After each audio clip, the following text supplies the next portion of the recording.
Daniel Reeves had traveled for business many times, but he had never stayed in a place quite like the Grand Haven Hotel.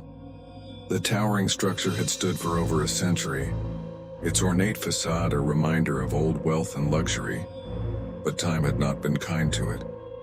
Though well-maintained, there was something unsettling about its dimly lit hallways and creaky wooden floors. When Daniel checked in, the receptionist handed him a brass key and smiled politely. "You're in room 609, it's one of our finest suites on sea." He took the elevator up, the silence inside pressing against him. As he stepped into his room, he immediately noticed the large antique mirror, stretching from floor to ceiling on the opposite wall. Something about it made him uneasy. Maybe it was the way it tilted forward slightly, or how the glass seemed darker than normal, like it had absorbed years of shadows. Shrugging off the discomfort, Daniel set his suitcase down and collapsed onto the bed. It had been a long day, and all he wanted was sleep. But he couldn't shake the feeling that someone was watching him. At around midnight, Daniel awoke with a start. A cold draft had crept through the room, even though the windows were shut. Sitting up, he glanced toward the mirror and froze. His reflection was already looking at him. His breath caught in his throat. He had barely moved, but in the mirror, his reflection sat perfectly upright, staring at him with wide, unblinking eyes. Daniel's pulse thundered in his ears. He slowly lifted his right hand. The reflection copied him, but a second too late. A chill ran down his spine. Then the reflection smiled. Daniel lunged out of bed, heart pounding. This isn't real. I'm dreaming. But the reflection wasn't moving anymore. It sat there looking normal again. Daniel rubbed his eyes and exhaled sharply. "I'm just overtired, that's all." He turned away from the mirror, but as he closed his eyes, he could feel the smile still there. Watching, waiting. The next morning, Daniel decided to get some air. In the lobby, he spotted an elderly bellhop and decided to ask about the mirror. "That thing's been in room 609 since the hotel was built," the man said, lowering his voice. "A lot of folks don't like it, say it feels wrong." Daniel frowned. "Has anyone ever complained about it?" The bellhop hesitated. Then he leaned closer. "There's a story. A long time ago, a businessman, like yourself, stayed in that room. He was found dead the next morning, but the thing is," the old man glanced around before whispering, "the body wasn't his." Daniel's skin prickled. "What do you mean?" The bellhop's voice dropped even lower. "The body looked like him, but the fingerprints, dental records, completely different." Daniel's stomach tightened. "So what happened?" "No one knows, just that the mirror changes people." The bellhop gave him a wary look. "If I were you, sir, I wouldn't stay another night." Daniel swallowed hard. He wasn't the kind to believe in ghost stories. But after last night, he wasn't sure anymore. Determined to prove himself wrong, Daniel spent the day researching. He combed through old newspaper archives, and what he found sent a chill through him. Over the past century, room 609 had been linked to at least 6 disappearances. Each time a guest would check in, but the person who left the room the next day wasn't them. Different fingerprints, different handwriting, even different memories. One report detailed a woman who had entered room 609 as a brunette, but checked out blonde the next morning. When questioned, she had no recollection of ever looking different. It was as if the mirror wasn't just reflecting people, it was replacing them. Daniel felt sick. He slammed his laptop shut. This is ridiculous. It's just a mirror. But deep down, he knew he was wrong. That night, Daniel avoided looking at the mirror, but at 3 a.m. something woke him. A faint tapping sound. It was coming from the mirror. His breath hitched. Slowly, he turned. His reflection was standing up while he was still in bed. Daniel's blood ran cold. The reflection raised its hand and tapped the glass again. This time Daniel noticed something horrifying. Its fingernails were bloody. His stomach lurched as the reflection whispered, "Let me out." Daniel bolted upright. "This isn't happening. This isn't real." The reflection grinned wider, placing a bloody palm against the glass. Then, without warning, it stepped forward. Daniel screamed as his reflection crawled out of the mirror. The thing looked just like him, except its skin was gray, its eyes too dark, its teeth too sharp. It lunged. Daniel barely rolled out of bed in time. He crashed to the floor, scrambling backward as his own doppelganger reached for him. His mind screamed, "This can't be real." The figure grabbed him, its grip ice cold. "Trade places with me," it hissed. Daniel kicked hard, knocking it backward. The thing staggered, snarling. His eyes darted to the mirror. The inside of the glass was now a dark, swirling void. That's where it came from. That's where it belongs. Summoning every ounce of strength, Daniel grabbed the bedside lamp and smashed it against the mirror. The glass shattered and the figure let out a blood-curdling scream.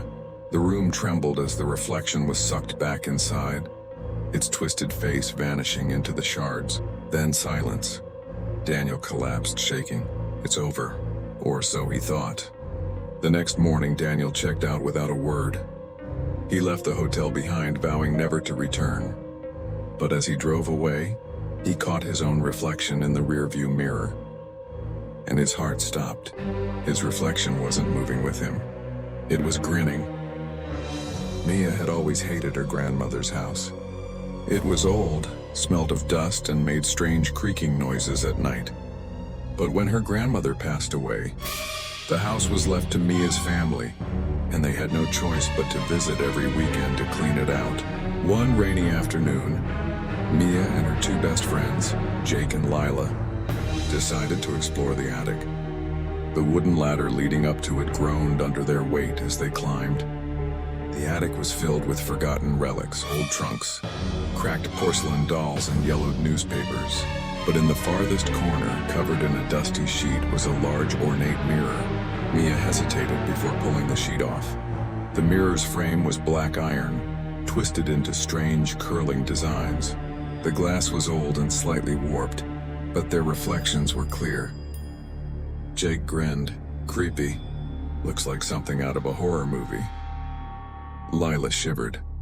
"I don't like it." Mia smirked. "You're scared of a mirror?" Lila frowned. "I just have a bad feeling. My grandma used to say mirrors in old houses can trap spirits." Jake chuckled. "So what, is a ghost gonna pop out?" Mia rolled her eyes. "Let's test it." Jake grinned. "You thinking what I'm thinking?" Mia nodded. Bloody Mary. They gathered in front of the mirror, the dim attic light flickering above them. Mia took a deep breath. "Okay, we all have to say it together." Lila hesitated. "Maybe we shouldn't." 3 times, Mia continued, ignoring her. "Bloody Mary, Bloody Mary, Bloody Mary." The room fell silent. Nothing happened. Jake scoffed. "What a letdown." Lila exhaled in relief. "Good, now let's go." As they turned away, something shifted in the mirror. Mia's breath hitched. "Wait." They looked back.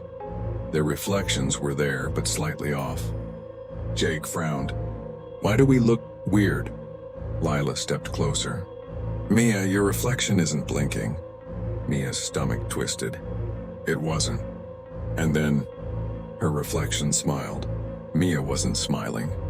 A sudden force yanked her toward the mirror. She screamed as her reflection grabbed her wrist, its fingers ice cold and wrong. Lila and Jake pulled her back just in time. The mirror rattled violently, the glass rippling like water. Then just as suddenly, it went still. Mia's chest heaved.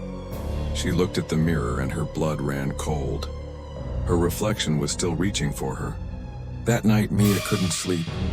Every time she closed her eyes, she saw the reflection, grinning, reaching. At 3 a.m., her phone rang. "Lila," Mia answered groggily. "Lila? What's wrong?" Lila's voice was shaky. "It's Jake. He's gone." Mia sat up, heart pounding. What do you mean gone? I just got a text from his mom. She went to wake him up and he wasn't there.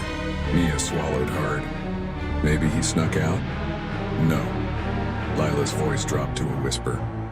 His bedroom mirror is missing too. A chill crawled down Mia's spine. She thought about the attic mirror and the reflection that had tried to pull her in. Desperate for answers, Mia and Lila snuck back into the attic. The mirror stood there, silent and waiting. Mia's hands trembled as she stepped forward. Jake? Her reflection mimicked her. Perfectly this time. Lila's breath hitched. Mia, look closer. Mia squinted.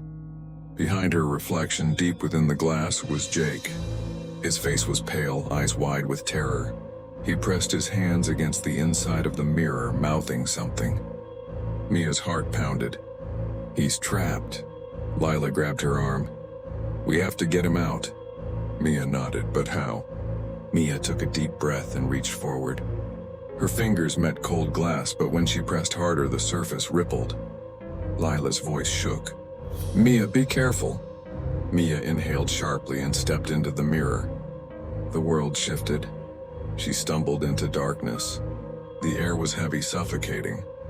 The attic was gone. She turned and gasped. Jake stood a few feet away, his face pale with fear. Mia?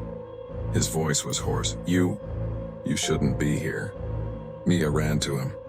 I came to get you, come on. Jake shook his head violently. It's not that easy. The mirror, it feeds. Mia's stomach churned. Feeds on what? A whisper slithered through the air. On you. Mia spun around. A figure stepped out of the darkness. It looked like her, but its eyes were pitch black, hollow, endless. And it was smiling. The thing lunged. Mia barely dodged in time. Run! She screamed, grabbing Jake's wrist. They ran through the endless void, the creature's laughter echoing behind them. Mia saw a faint light ahead, a way out. Jake panted. We won't make it. Yes, we will. Mia yanked him forward. The mirror rippled ahead. They were so close. A hand clamped onto Mia's ankle. The reflection hissed, You belong here now. Mia kicked hard. The reflection screamed as she and Jake tumbled through the mirror and crashed back into the attic. They scrambled away as the mirror shuddered violently, then cracked straight down the middle. A terrible shriek filled the room, then silence. Jake gasped. Is it gone? Mia stared at the shattered glass. Their reflections were gone. She nodded. I think so. Jake and Lila helped Mia cover the mirror with its dusty sheet. They weren't taking any chances. That night, Mia finally slept soundly. No whispers, no strange reflections. But the next morning, as she brushed her teeth, she glanced at her bathroom mirror. Her reflection blinked late.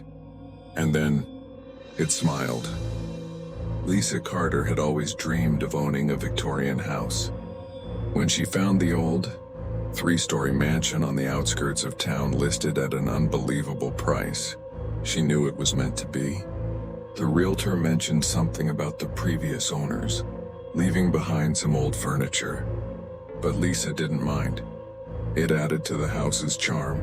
One piece that particularly stood out was an antique mirror in the master bedroom. It was large, with a dark wooden frame carved with intricate floral designs. The glass had a faint age tint, but it still reflected her image clearly. Lisa admired herself in the mirror the first night, running her hands through her dark hair. But something felt off. She frowned. For just a split second, it seemed like her reflection hesitated before copying her movement. She shook her head and laughed. You're just tired, Lisa. Moving is exhausting. That night she slept soundly, unaware that the reflection in the mirror didn't disappear when she looked away. Over the next few days, Lisa began to notice strange occurrences. Every time she glanced at the mirror, she had a nagging feeling that something wasn't right. One morning, while brushing her hair, she swore her reflection smiled at her, except she wasn't smiling. She froze, staring into the glass, but her reflection now looked normal. Her heart pounded. Did I imagine that? That night she tested it. She raised her left hand slowly, watching the reflection follow suit. Then she suddenly switched to raising her right hand. But for the briefest moment, the reflection hesitated. Lisa stumbled back. That's not possible. A chill ran down her spine, but she forced herself to be logical. Maybe it's just my mind playing tricks on me. Old mirrors can have distortions. But deep down, she knew it was something more. Determined to shake off her growing paranoia, Lisa visited the town library. She searched for any information about her house and found an article from 1903 about a woman named Eleanor Whitmore, who once lived there. Eleanor had been found dead in the bedroom. Lisa's bedroom, under mysterious circumstances. Some claimed she died of an illness. Others whispered about a jealous lover. But one detail stood out. The last person to see her alive swore Eleanor had been talking to her own reflection. Lisa's hands trembled as she closed the book. This can't be a coincidence. She rushed home, determined to get rid of the mirror. But when she entered the bedroom, she stopped cold. The mirror was gone. Lisa frantically searched the house, but the mirror was nowhere to be found. She even checked the attic and basement. Nothing. Sweating, she collapsed onto her bed, gripping her forehead. How does a giant mirror just disappear? Then she heard a faint whisper. Her blood ran cold. It came from the closet. Swallowing her fear, she crept toward the door and hesitantly pulled it open. The mirror was inside. It hadn't disappeared, it had moved. Lisa gasped and stepped back. No, that's impossible. I didn't put it here. Then she saw her reflection. It wasn't standing like her. It was leaning forward, grinning. Lisa's scream caught in her throat as the reflection raised a hand. But the fingers were longer than hers, the nails sharper. Then it whispered in a voice that wasn't hers. Let me out. Lisa slammed the closet door shut, heart pounding. I need to get out of this house. She grabbed her keys and rushed toward the front door. But when she turned the knob, it wouldn't budge. She yanked harder, locked. From the inside, a giggle echoed through the house. Lisa whipped around. The mirror was now back on the bedroom wall. Her breath came in short gasps. She had to get rid of it. Grabbing a heavy chair, she swung it with all her strength. The wood splintered against the glass. But the mirror didn't break. Instead, her reflection slowly tilted its head, amused. That won't work, it whispered. Lisa dropped the chair and backed away. What do you want from me? The reflection stepped closer inside the mirror. Its fingers pressed against the glass, and its voice was gentle, almost pleading. I just want to trade places. Lisa didn't sleep that night. She stayed as far away from the mirror as possible, watching it from the corner of her eye. At 3 a.m., she heard the whisper again. Let me out. Lisa gathered her courage. If I don't stop this, it'll never end. She found the library article again, scanning for answers. Then she saw it, Eleanor Whitmore's last words. The reflection wants to live. It needs a body. Lisa's stomach twisted. Eleanor hadn't just died, she had been replaced. And now, the entity in the mirror was trying to do the same to her. Lisa had one last idea. She grabbed a bottle of spray paint from the garage and returned to the bedroom. The reflection watched her, its smile fading. Lisa shook the can and aimed. Before the entity could react, she sprayed the mirror black. A shrill scream pierced the air. The house shook, the walls trembled, and the lights flickered violently. Then silence. Lisa gasped for air. The mirror was completely covered, its surface hidden. It was over. Shaking, she dragged the mirror outside and smashed it with a sledgehammer. This time it shattered into 1,000 pieces. She didn't take any chances. She buried the shards in different locations, ensuring the entity could never reform. Exhausted but victorious, Lisa finally felt safe. That night she slept peacefully, until the next morning, when she passed by her bathroom mirror and saw her reflection smiling when she wasn't.